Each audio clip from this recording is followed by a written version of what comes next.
Hi everyone. I'm for the benefit of folks who might be out on Wednesday or Thursday, and simply because I feel like the remaining content from this unit seems like a lot, and I don't want to rush through it, or if we do go over it in class, people might feel that they need to look back over the stuff.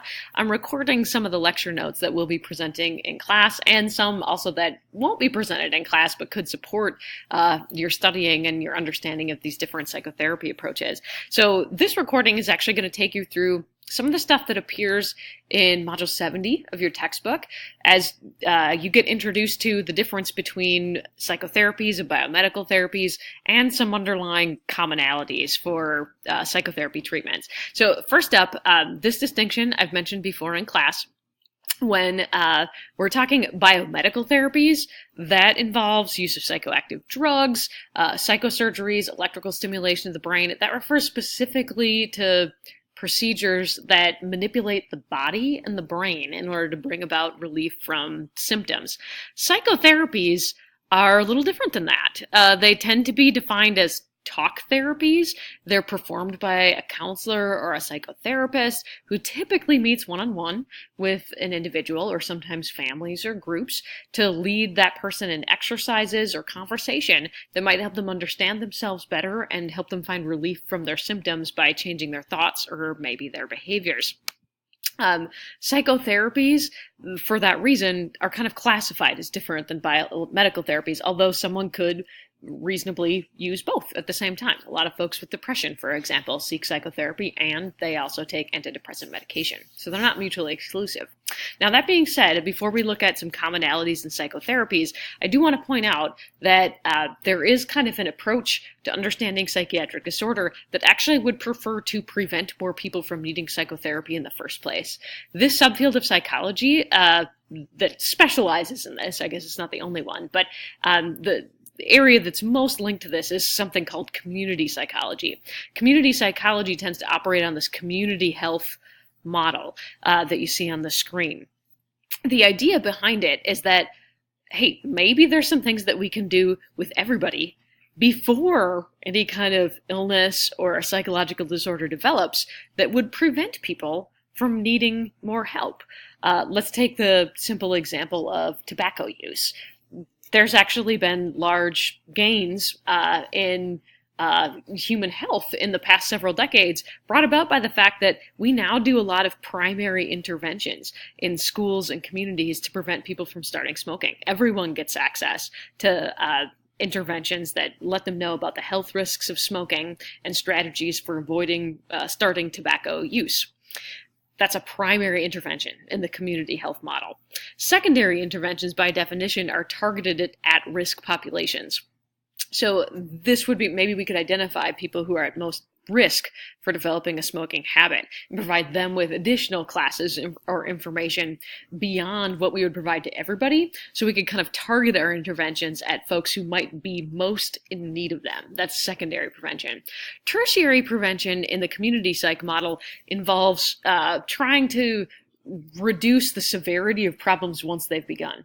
So psychotherapy might actually fall under this umbrella because maybe for people who already have a smoking habit, maybe we can connect them with resources and support classes or smoking cessation problems to help them quit smoking so that they don't make cigarette smoking a lifelong habit, or perhaps to limit the impact of their smoking so that other people aren't exposed to secondhand smoke as a result of their behavior. That idea that, maybe we can do some things for everybody, but increasingly target our interventions toward the people who need them the most, the idea behind it, of course, is that fewer people would need those tertiary types of interventions. So it'd be a good use of finances, but also hopefully something that's good for everybody. Now, assuming that a person does actually land in psychotherapy, regardless of the type of psychotherapy that the person seeks out, they're likely to find some commonalities. So all types of psychotherapies, kind of regardless of the theoretical perspective behind them, tend to share these features. One is something that we, in the research literature, refer to as the Therapeutic Alliance. All psychotherapies involve some sort of trusting, confidential relationship between a patient and a counselor or a therapist, some sort of provider of the therapy. That alone becomes a source of support for the person who's suffering from the psychological disorder. There's a lot of research that's actually suggested this may be one of the most important factors in predicting the success of a psychotherapy. So it may not be the fancy techniques and whatnot. It may just be that the patient has someone who believes in them and that they believe in, and who is willing to work with them toward a goal. We all benefit from that kind of support, and psychotherapy can provide it. Additionally, psychotherapy tends to offer the benefit of new hope. People often start a course of psychotherapy when they feel like they've tried everything that they know how to do, and they've run out of ideas. So trying psychotherapy suggests that maybe something better might come of this. A psychotherapist also has the opportunity to provide a fresh and perhaps unbiased look at a person's problems or issues.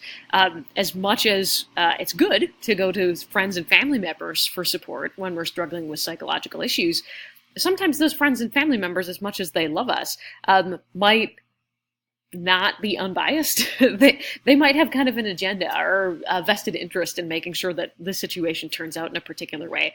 The only vested interest that a psychotherapist has is making sure that you're doing better and that you're meeting your goals. And sometimes that unbiased perspective is refreshing.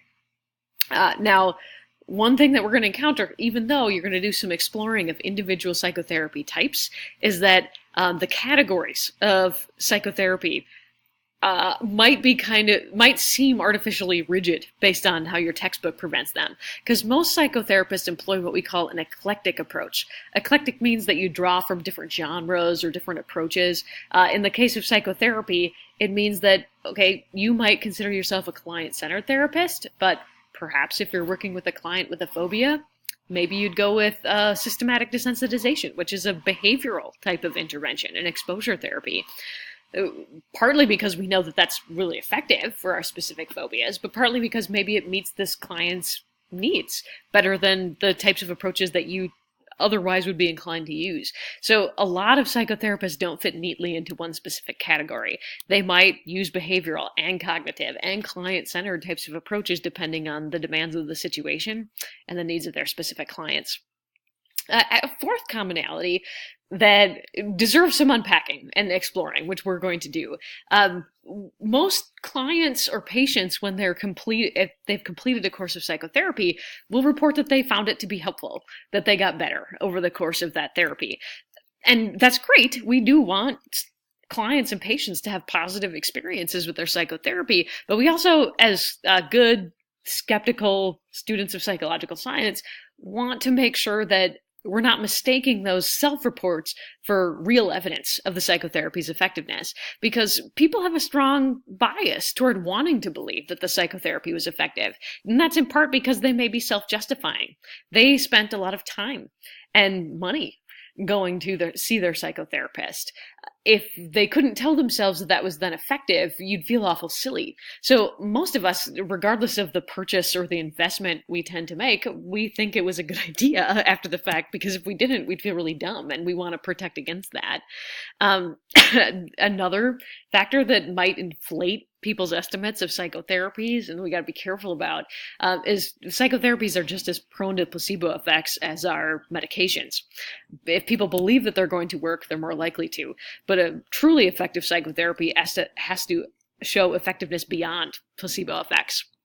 A third and potentially more abstract reason that people are likely to overestimate the effectiveness of a psychotherapy course is a statistical concept called regression toward the mean. Regression toward the mean just means that if the first measurement you take is an extreme one, extremely high or extremely low, subsequent measurements are likely not going to match that, because people will drift toward average. Most of the measurements that we take of anything are going to be closer and closer to average.